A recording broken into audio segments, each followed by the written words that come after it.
Hello and welcome back to Closing the Care Gap, a Pinky Promise.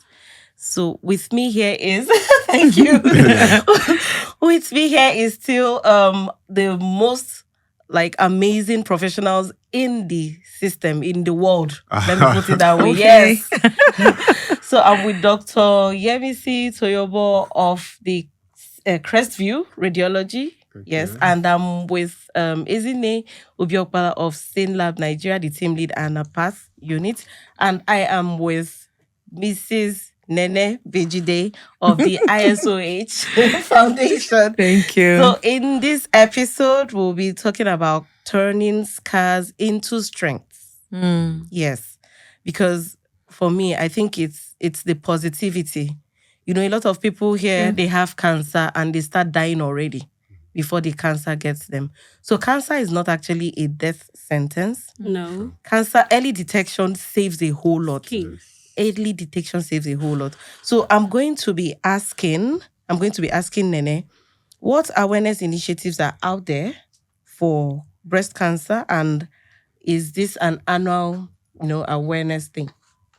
I think that over the last couple of years in Nigeria, let's even say maybe probably 6 to 10 years, there've been like a lot of NGOs and foundations and organizations that have come together to create awareness. Different type. I mean, I know cervical cancer NGO, I know breast cancer NGO, I know some community of women that come together, say, every October to host events, like large-scale events, to create, to sensitize people about cancer, do screening, partner with the government, those kind of conversations. So I would say that over the last couple of years, like a lot of NGOs, women-led, have come out to create this like awareness. And I think October, as it is right now, is as Breast Cancer Awareness Month, October, is as activity packed like Women's Month in March.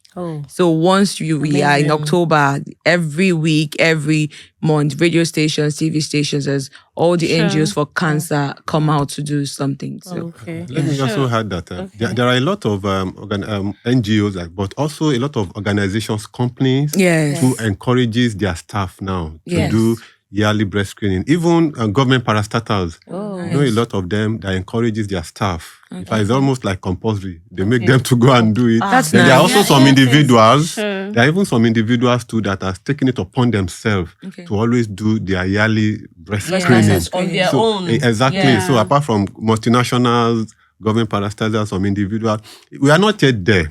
Yes. You understand? But the awareness still needs to. Well, maybe in the cities, like the awareness, then, but still in the rural areas. So we need more work to be done in those areas. Exactly. Then in some other countries, there are government policies on breast screening. But I think maybe, we should do something like that in Nigeria now, that, okay, once you are attained to a particular age, go and check. It's government policy. Yes. So I think we should look more into that area. But just like Dr. Toyobo mentioned and Nene mentioned, we know October is packed with activities. But unfortunately, most of the activities happen in the urban areas. Yes. We need to look more into the rural communities. We need to reach out to them. Yes, we need I agree to with get that. across to them. And in doing that, I think we need some government officials to get involved. Okay, thank you very much for that input. Now, I'm going to ask Dr. Toyobo a question concerning the treatment. Is there anything that makes somebody not to respond to cancer treatment? And what are the chances of one who is completely free from cancer coming back? I see a lot of, I go online and I see a lot of, mostly white hospitals where they'll tell you, oh, this 7-year-old boy is just free from cancer, and they ring the bell, and the doctors line up and he does his victory walk. Yes, and then, is there such thing as after like 2 or 3 years, the person is back? Okay, to be specific with that, for breast cancer in specific, there might be time. For example, when somebody is diagnosed, the purpose of the treatment is, one, to first of all eliminate immediately the primary, to prevent spread and to prevent reoccurrence. You understand? So when you treat someone, there is a follow-up. Yeah. Initially, myself, after your first initial treatment, if you have surgery, for example, you have chemotherapy or radiotherapy, after that, it's okay, follow up 3 months or 6 months for the first 2 years.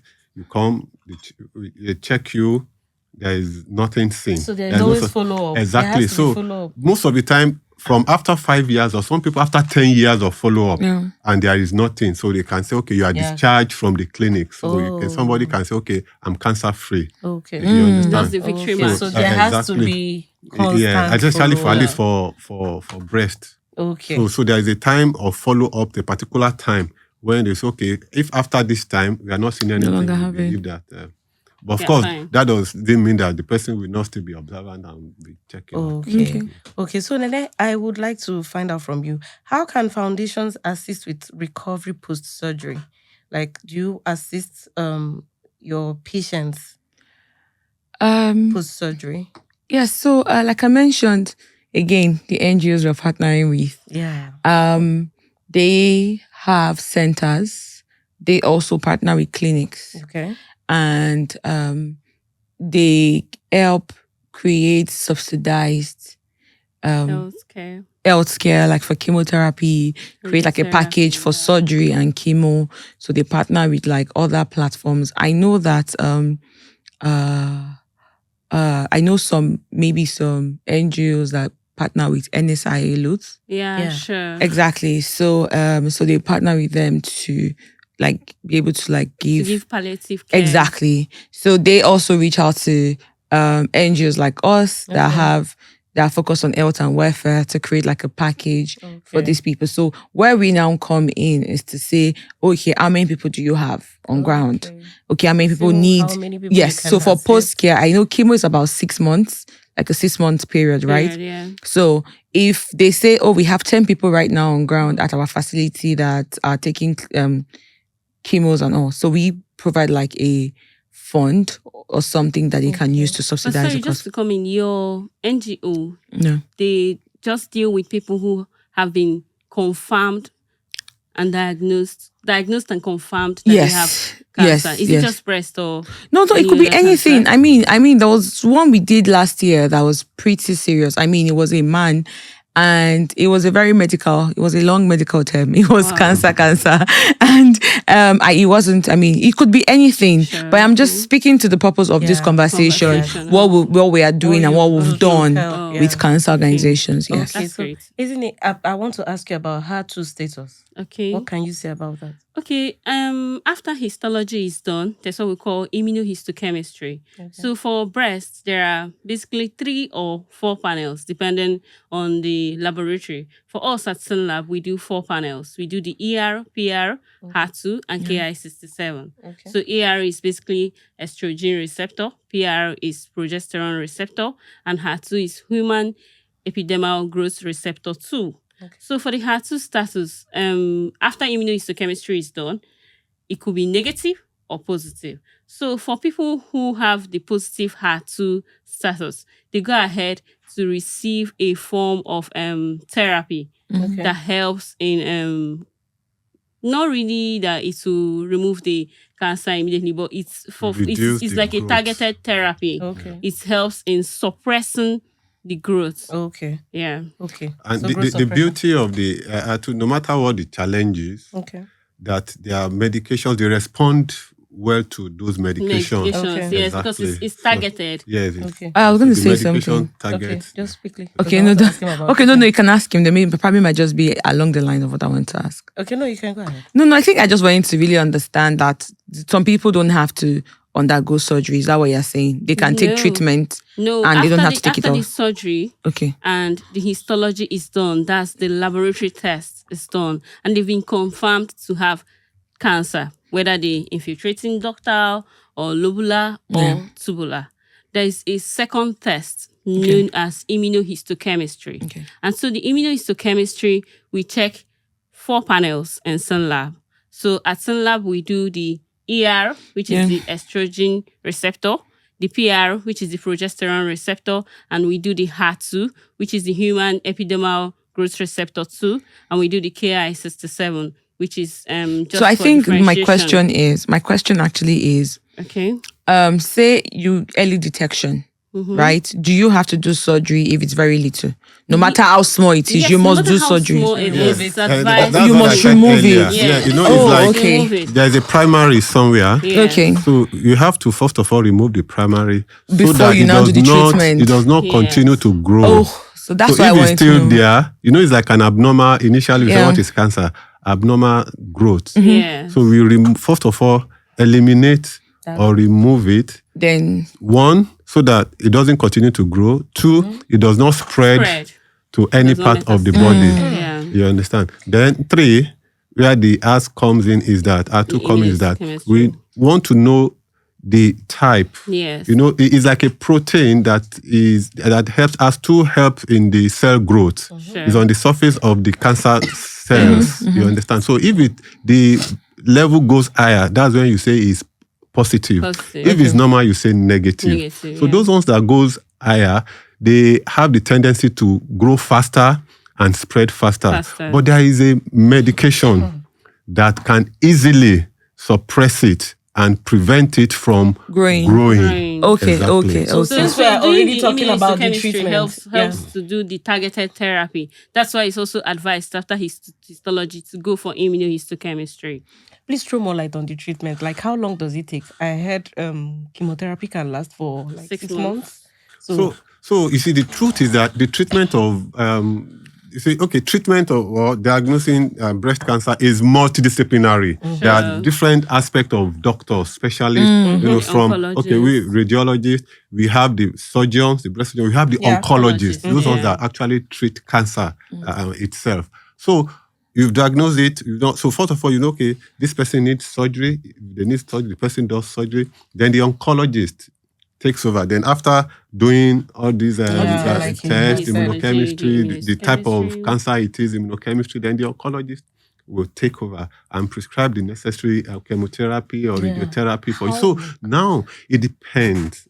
So the chemotherapy, they could say, okay, you need 6 courses. You know, it could be 2 weeks, it could be 1 month, you take it, like that. And of course, they continue to assess you.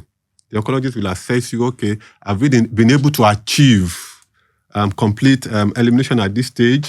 It also depends, has there been any form of spread earlier on or not? So first of all, we can say, okay, from surgery, the wound will heal probably 3 weeks to 4 weeks. Okay. You understand? So then if you not have to take chemotherapy depending on maybe for like 6 weeks, do you understand? So you have to take that. So the timing, you can't just say, oh, it is only 6 months. If there are no other complications, you might just be coming for follow-up. But if there are other things coming up, you understand, require this Dr. treatment. Toyobo, during this, because from what you've said now, the list could be 6 months. The list. So it could, the length could spread. So during this prolonged treatment time, what kind of mental support is given to the patient? Because a lot of people, once you are not positive, positivity is very key. Once you're not positive, the support is not even the support starts from anybody, even financially. It is financially cumbersome. Yes. Because in this part of the world, most people pay out of the pocket. And it's not cheap to go and say, okay, you need to go through surgery, you need to go through radiotherapy or chemotherapy. Those medications are not cheap. So apart from medication, you need a lot of love, encouragement, support, care psychologically. You see, like we said earlier at the beginning, that having cancer is not a prescription for death. It's not a death. So that is why the earlier we detect it, the better. Early detection is key. Is better and faster. Yes, thank you, Dr. Toyobo. But writing on what you said about the financial aspect. So I'd like to throw this to you. Okay. So how do you get support? Because now you go ahead and you subsidize treatment for your patients. Where do they come from? Who donates? Can anybody assist? Can people, apart from the partnership? I know you will tell me partnership. No. Who is funding? Who is funding the drive? Thank you. Who is funding you? Where is the cash coming from? Okay, so I mean, we are not coming to lift we don't bite more than we can chew. Sure. So we are not trying to, everybody's trying to raise funds one way or the other. Yes. So we realize that with what we can get internally, Okay, yes. We You mentioned patrons yeah, she mentioned no, we don't partnership. Yes, so we don't. No, our partnerships are with NGOs to fund them. Okay, or you fund them. Yeah, like to support. No, to support what they are doing. So, for example, now the cancer stuff we're doing right now for October, they have patients. Right, they are an NGO themselves. They have patients, and we had a conversation, and we said, okay, how many people do you have on ground? We did like an average cost for what the chemo was, and we said, okay, this is how much we can drop, and they're like, okay, we'll split it across the patients that really need the money, and people that probably need like 2-3 sessions ahead, back to back, and all that. So, and you do all this internally. Yes. So there are a lot of people, private individuals that support people. They have some money, but they need groups, like NGOs that they can So they put even people that have gone through it. Yes, exactly. There are a lot of companies too. So it's why we don't have to come outside. Yeah, like a corporate social responsibility. Exactly. So there are a lot of even people who are God has blessed. They have foundation. Even some in different hospitals. You understand? They can say we have this foundation, and when people get there, they can discover. Yeah, I think for us maybe we also need more awareness. Taking like a percentage out of, for example, business. So for us, like at ISOH, So we won't call it like a CSR, but it's just our own way of because we still do other CSR activities with anybody that was to come to say let's do something. But I would love a situation whereby maybe the government or Nigeria can do something for healthcare, like maybe like the excess good fund. We can say maybe a percentage of maybe in a year 1 billion,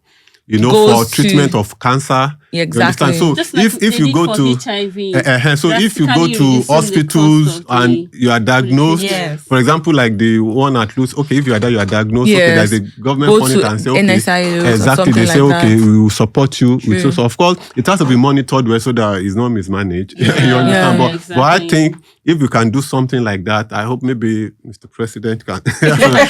No, it's true. It's a very minister. We put aside some. Not only government, everybody, just like we know individuals, foundations help too. So we can, because it's not cheap at all. No, it's not. Thank you very much. I want to conclude with Ezinne.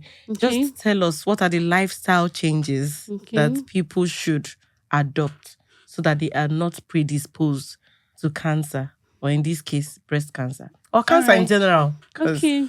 It's still the same general lifestyle to live a healthy life.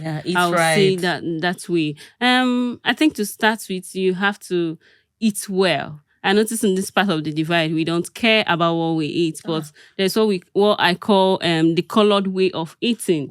Make sure that there are enough vegetables, enough greens there, enough carrots, not brown and white as per beans and bread.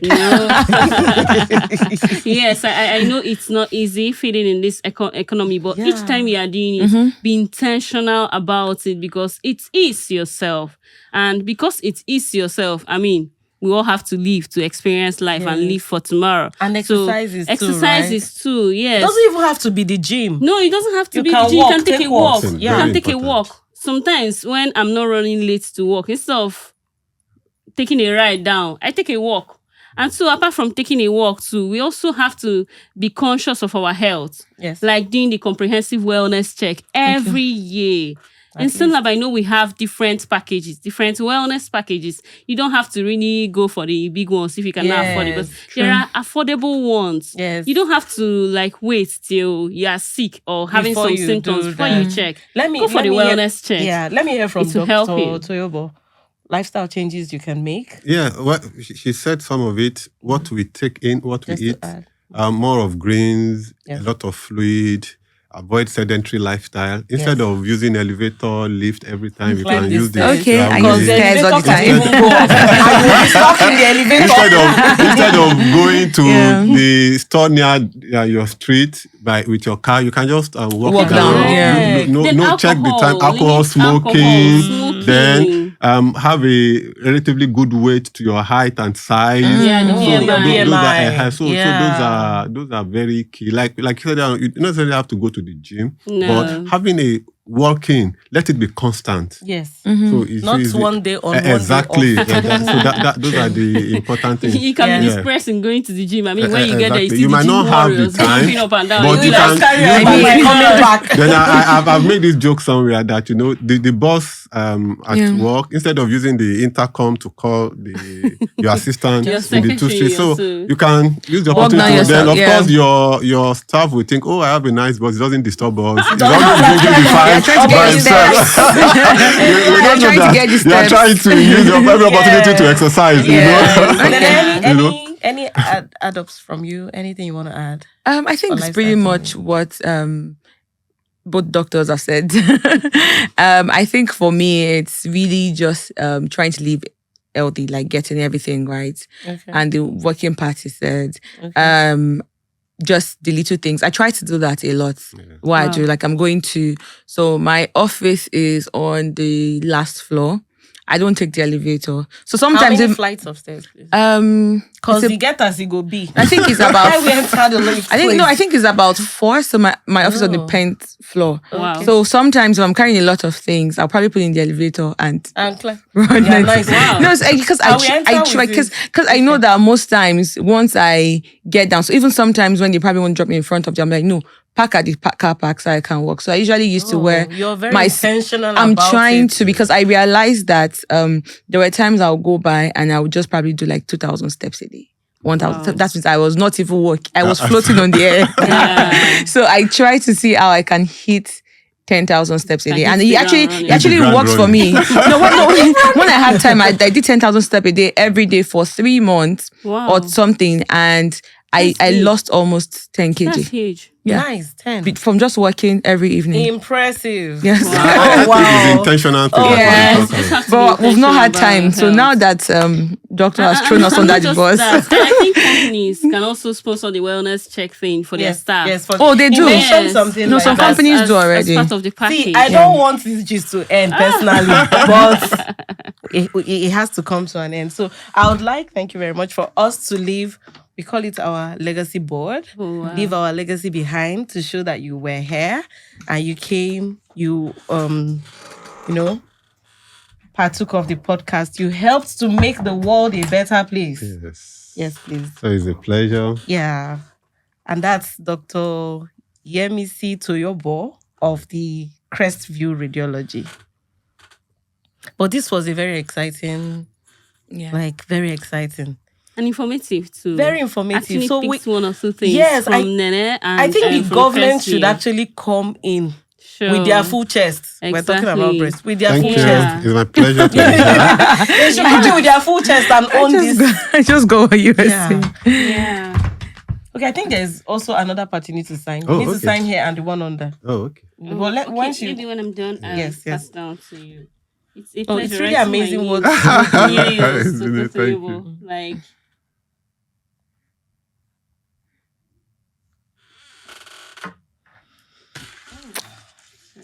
Today is 50.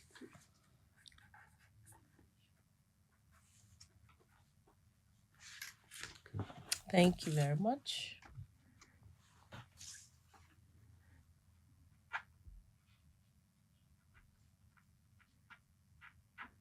Sorry, people like us who have very long names.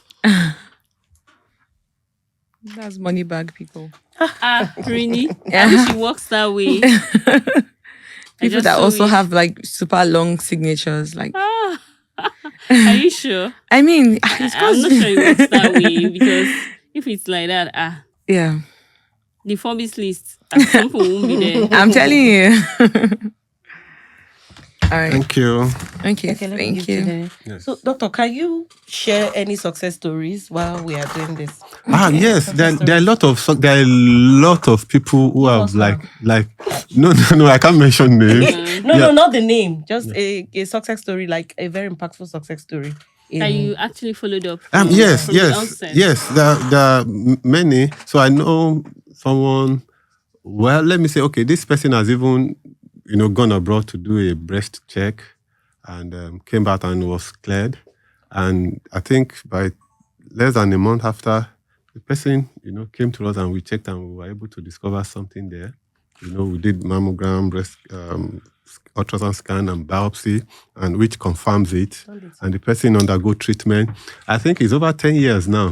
Wow. So there is not one person. I think there's even a popular wife of a governor in the Southwest that she has even shared the story herself. Yeah, she's a survivor, maybe 26 or 28 years, or close to 30 years now. So there are a lot of people who are, been able to overcome, breast cancer. There are many people like that. So the early detection is key. Yes, I wanted to say we cannot overemphasize this. Check yourselves. Yeah. Ladies, check yourselves. Breast cancer does not know age. Men can also help them. Yes. Reminding them to No. A lot of times. I know someone recently, but last week, it was the husband that discovered the lump in the breast. Can imagine. So, So many times, when the women came, they come, my husband said he felt something here. So men can also help. They have a role to play. Please, let's check ourselves. So with this, we have come to the end of Closing the Care Gap, the Pinky Promise. Okay. My name is Uchenna Amadi. Don't forget to subscribe, like, share, and follow SYNLAB Nigeria on Spotify. Once again, this is Uchenna Amadi, and I'm signing out. Thank you. Thank you.